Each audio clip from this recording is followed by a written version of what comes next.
आपको वचन देके कहता हूं कि कोई गोली मेरा मुंह बंद नहीं कर सकती आपकी लड़ाई लड़ने के, आपकी हक की आवाज उठाने के लिए। याद रखना। तो ये मेरा संदेश उनको की है कि मैं आपकी गोलियों से नहीं डरूंगा। अगली बार फिर तैयारी करना। मेरी माओ बहनों का, मेरे भाइयों का प्यार आशीर्वाद मेरे साथ है। जब तक कुदरत ने मुझे जिंदगी दी है, मैं जिंदा दिल से जीऊंगा, शेर की तरह जीऊंगा, आपके बीच रहूंगा। क्या दिया हुआ हर एक वचन, उसको अगर मुझे अपनी जान की कीमत चुका के भी निभाना पड़ा, मैं उसको निभाऊंगा। के बकरे तैयार नहीं होते, वो कौम कभी कुर्बा आजादी प्राप्त नहीं करती है, इतिहास गवाह है। अगर हमारे खून से क्रांति आए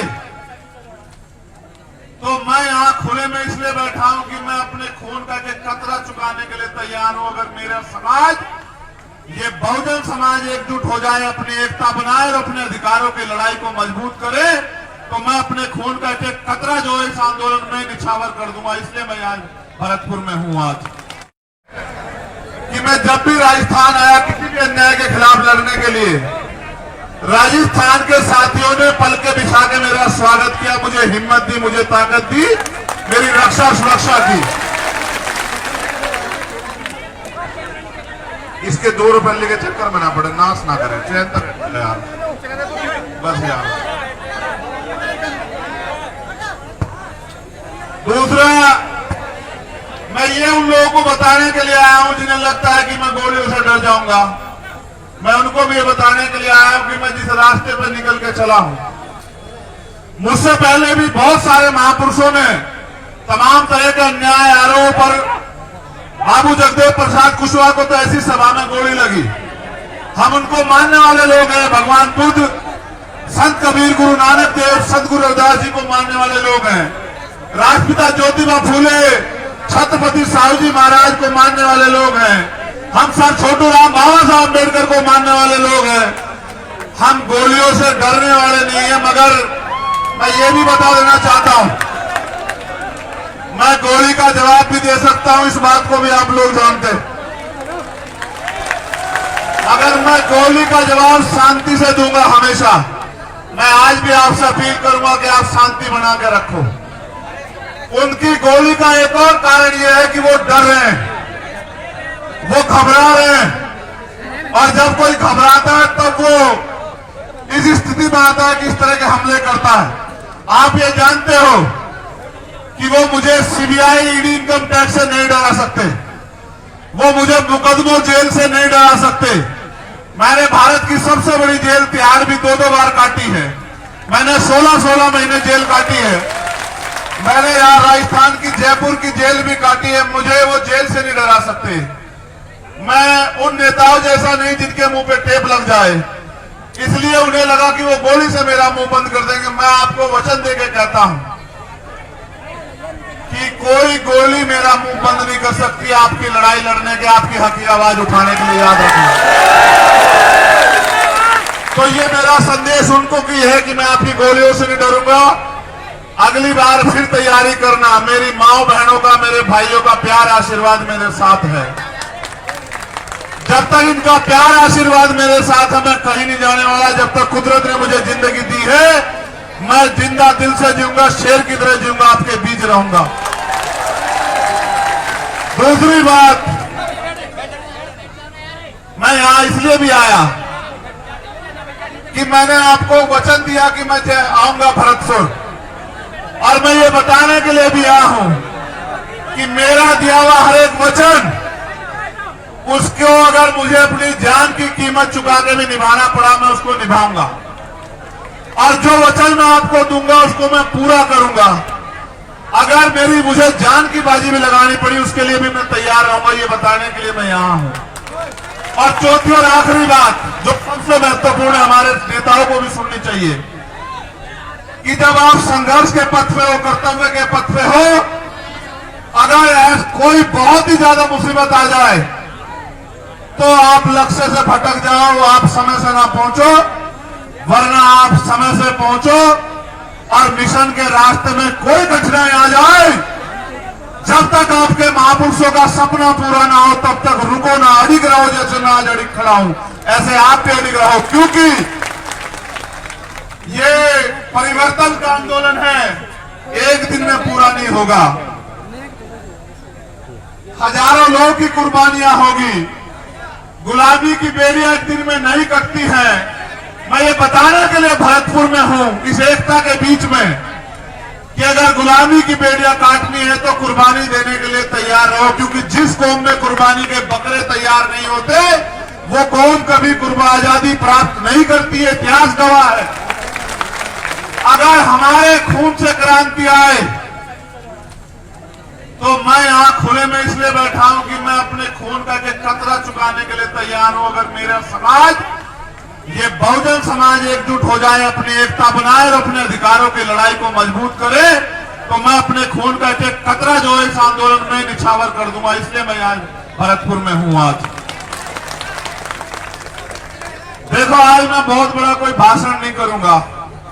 ये सच है, मेरी भी इच्छा है कि मैं जिंदा रहूं। जिंदा रहने की इच्छा इसलिए नहीं है कि मुझे बहुत बड़ी कुर्सी में बैठना है, आपकी दी हुई प्लास्टिक की कुर्सी, और अगर आप जमीन पे बिठाते वो भी मेरे लिए महलों की कुर्सी, हीरो के ताज से बढ़कर है। लेकिन सवाल ये है, आज तो मैं महसूस कर रहा हूं बात मेरी जान की नहीं है। मैं चला जाता, मेरी मां एक दिन रोती, मेरे भाई और एक दिन रोते, मेरे बालक को तो ये भी नहीं पता कि उसका पिता गया कहां है। वो तो कभी जब वो समझदार होता उसको पता लगता कि उसका बाप कहीं गया था और रास्ते में इस तरह मारा गया। लेकिन सच ये है कि जो लोग इस आंदोलन में मुझसे उम्मीद करके, भरोसा करके जुड़े हैं, मुझे अपने से ज्यादा उनकी परवाह, उनका हौसला ना टूट जाए, इसलिए मैं भरतपुर आया, कि उनको ये ना लग जाए कि भाई गोली भी लग सकती है। गोलियां तो लगेगी भाई। जिन्होंने अधिकार छीन रखे, जो कुर्सी पे बने बैठे हैं, अगर आप उनसे अधिकार लेने का काम करोगे, सत्ता छीनने का काम करोगे, तो गोली भी चलेगी, मुकदमे भी होंगे, जेल भी जाना पड़ेगा, और भी मुसीबत आएगी, इनका सामना भी करना पड़ेगा। और आज मुझे बड़ी खुशी है कि आज मेरे पे ऐसे बहुत सारे कंधे हैं कि अगर चंद्रशेखर चला भी गया तो ये आंदोलन रुकने वाला नहीं है। इतना भी मुझे भरोसा है पूरा। मुझे देखो, आप लोग खतरे से वाकिफ हो, मैं आपको घटना भी बता देता हूं, फिर मैं आपसे काम की बात करूंगा। जब मेरा टेक्निकल मुआयना होने चला गया, मेरे कपड़े, जब मेरे कपड़े आएंगे तो आप देखना बनियान में और शरीर में कितनी जगह होती है। बोलने वाला तो कोई कुछ भी बोलता रहे। मैं सस्ती लोकप्रियता की राजनीति करता नहीं हूं, आप जानते हो इस बात को। जब मेरे कपड़े आएंगे आप देखना, या पुलिस का बयान आएगा आप सुन लेना। वहां की पुलिस भी हमारी नहीं, वहां की सरकार भी हमारी नहीं। मैं अपने साथियों को भी बता दूं कि जितनी जगह बनियान में और शरीर में होती है उसमें वो 3 छेद है, 3 गोली गई है वहां को, मगर एक लगी, वो भी इसलिए लगी क्योंकि उनकी इच्छा भी मजबूत थी, लेकिन वो बची इसलिए क्योंकि आपका प्यार ज्यादा ताकतवर था। पहली गोली जब शीशे पर लगी, वो शीशा मजबूत था, वो क्योंकि राउंड कम मिले, वो आसानी से आगे ऐसा लगा जैसे पत्थर लग गया और सिर में। मैंने अपने साथियों से कहा कि भाई शायद किसने पटाखा छुपाया, किसका टायर पट गया। मैंने कहा पत्थरी आगे लगी दिखे। लेकिन जब दूसरी गोली लगी तब मुझे एहसास हुआ, तब मैंने मनीष तक कहा भाई, मैंने कहा घिर गए हैं, गोली चल रही है। मैंने कहा गोली चल रही है, गोली लगी है। फिर मैंने अधिकारियों को बताया। ये बात मैंने आपको इसलिए बताई, मुझे एक बात का पता है, आदमी गोली से नहीं मरता, आदमी मरता है डर से। और डर, जिस दिन मैं इस काम में आया था, मैं डर को घर छोड़ आया था। अगर डर में रहूंगा तो लोहे के बक्सों में रहूंगा, लोहे के बक्सों में रहूंगा, थारे किसी काम नहीं आ सकता हूं। अगर थारे बीच रहूंगा तो थारे भी काम आऊंगा, मुझे लगता है कुछ करके भी दिखा पाऊंगा। तो मुझे जैसे मेरी जान को खतरा है, और हमारे बहुजन पत्रकार भी, ये भी बात कहनी पड़ेगी, हमारे पत्रकार जो बहुजन समाज के हैं भाई, या जो ईमानदार पत्रकार हैं देश में, या जो ईमानदार से लड़ाई लड़ रहे हैं, भीम आर्मी, आजाद समाज पार्टी के लोग, या किसान सभा के लोग, या हमारे जाट महासभा के लोग, या अन्य कोई बहुजन संगठन जो ईमानदार से लड़ाई, उन सबकी जान को खतरा है। आप मेरे लिए सुरक्षा की मांग कर रहे हो। मैं यहां भी सुन रहा था। कितने लोगों की सुरक्षा की मांग करोगे आप बताओ? और किस किस की सुरक्षा सुनिश्चित हो सकती है? इस सुरक्षा को सुनिश्चित करने का एकमात्र माध्यम है कि जो लोग सुरक्षा देने वाले हैं उनके हाथ आपके हो जाएं। जिनसे सुरक्षा मांग रहे हो उन कुर्सियों में आप जाके बैठ जाओ। जिस दिन उन कुर्सियों में आप बैठ जाओगे, ना चंद्रशेखर आजाद को खतरा होगा और ना किसी आम आदमी को खतरा होगा। चाहे राजस्थान हो या उत्तर प्रदेश, भयमुक्त शासन आएगा, भयमुक्त। हर आम आदमी, चाहे वो किसान हो, कामगार हो, मजदूर हो, कोई बहन हो, कोई बिटिया हो, कोई बच्ची हो, कोई बुजुर्ग हो, जब ऐसे लोग कुर्सी में बैठेंगे जो सबकी सुरक्षा चाहते होंगे, जिनका लक्ष्य होगा कि हर कमजोर को बुनियादी सुविधाएं, अधिकार, स्वाभिमान सम्मान की जिंदगी मिले, इंसानियत बनी रहे, तब जाके व्यवस्था बदलेगी। वरना आप नहीं कर पाओगे इतने लोगों की सुरक्षा। क्योंकि आज जो सरकार में बैठे हैं उनका एकमात्र लक्ष्य ये है कि जो भी आपके खिलाफ आवाज उठा रहा है उस आवाज को किसी भी तरह कुचल दो। अगर मुकदमों से डर जाए, मुकदमों से डरा दो। अगर पैसे से खरीद लिया जाए, पैसे से खरीद लो। अगर और कोई डर दिखा के सीबीआई, ईडी, इनकम टैक्स का ताला लगता लगा दो उसके मुंह पे, और अगर इनसे भी ना घबरा रहा हो तो गोलियों से उसके सीने को छलनी कर दो। अभी वो गोली नहीं बनी जो आपकी ममता को चीर के पार निकल जाए, ऐसी गोली बनी नहीं है अभी। आप चिंता मत करें। मेरी बात पे गौर करो। अब जो बात मुझे आपसे कहनी है कि मेरा पसीने में यहां जो हाल है, आपका क्या हाल हो रहा होगा। फिर मैं आपके लिए क्यों कुर्बान ना हो जाऊं, आप बताओ मुझे।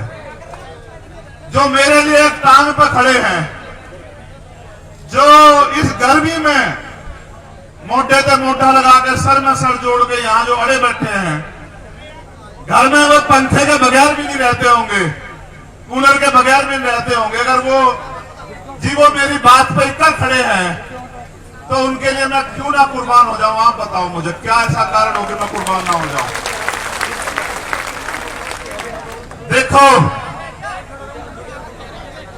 भाई, अब जा, बैठ जाना, बैठ जा।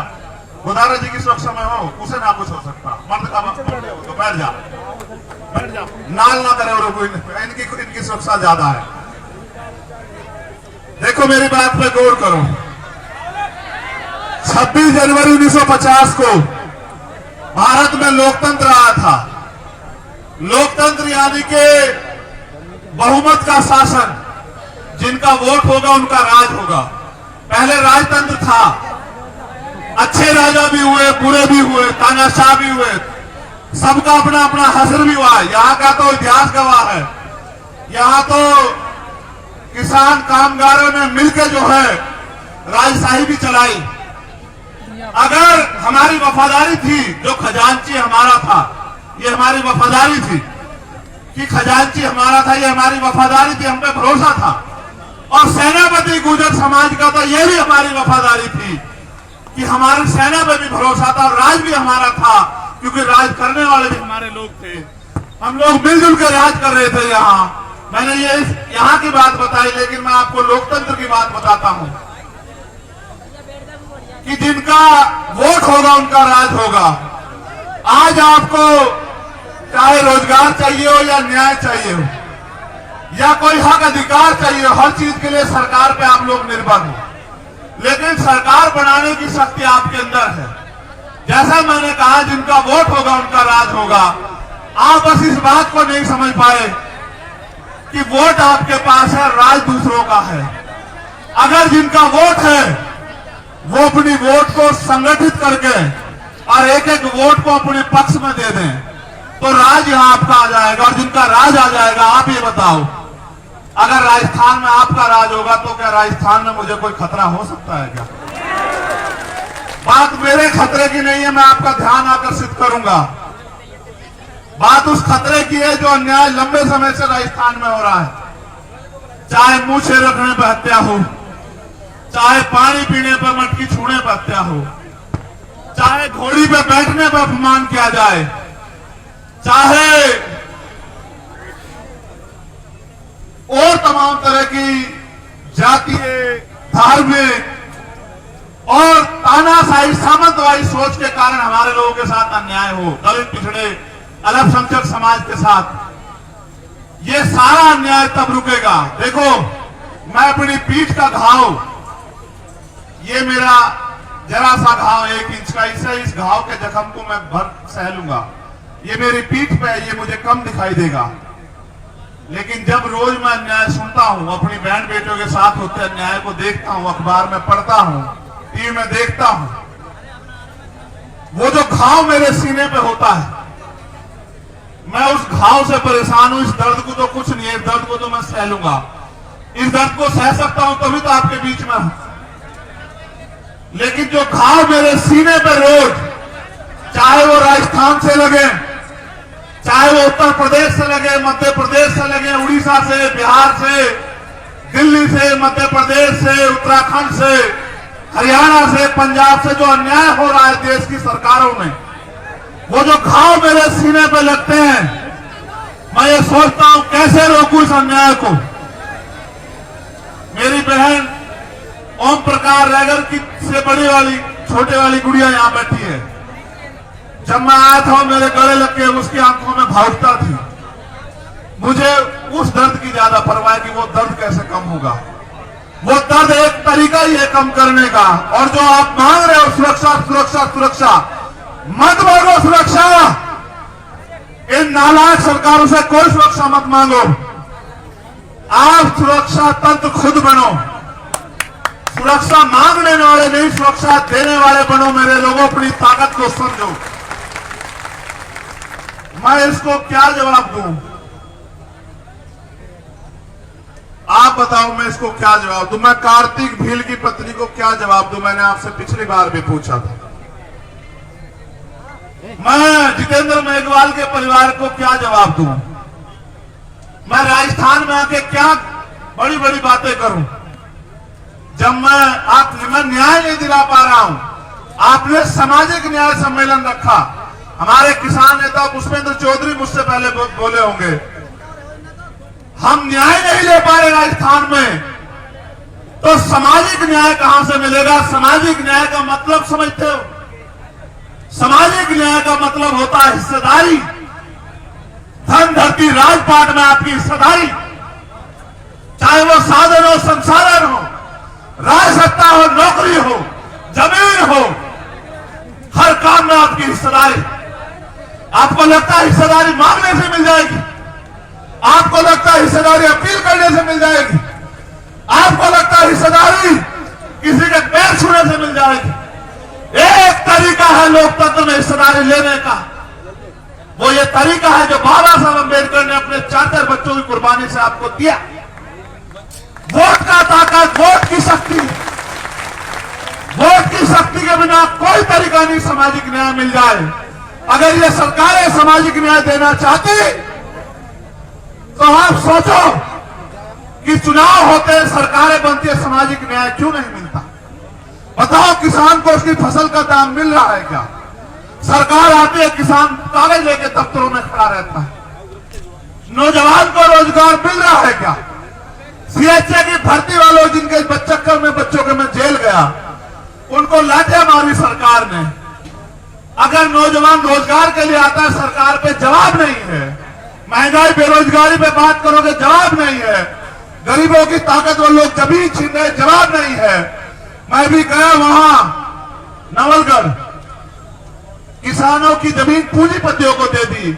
उसमें हिस्सा मजदूरों का भी था, क्योंकि किसान की जमीन पे किसान मालिक नहीं होता अकेला।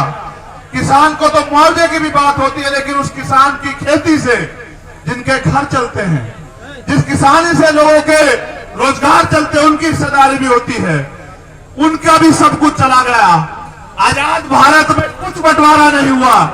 ना जिन पे जमीन थी उनको जमीन मिली, न जो जिन पे उद्योग थे उनको उद्योग मिले, न जिन पे रोजगार था उनको रोजगार मिले। अगर मिला तो मिला, कि जब भी हक की आवाज उठाई तो लाठियां मिली, गोलियां मिली, जेल मिली, मुकदमे मिले, अन्याय हुआ, अत्याचार हुआ, अपमान हुआ। और अगर किसी ने आवाज खोली तो उसका स्वागत गोलियों से हुआ। मैं ये बताना चाहता हूं जालिमों को, ना आपकी गोलियों से मेरी आवाज कमजोर पड़ी ना पड़ेगी।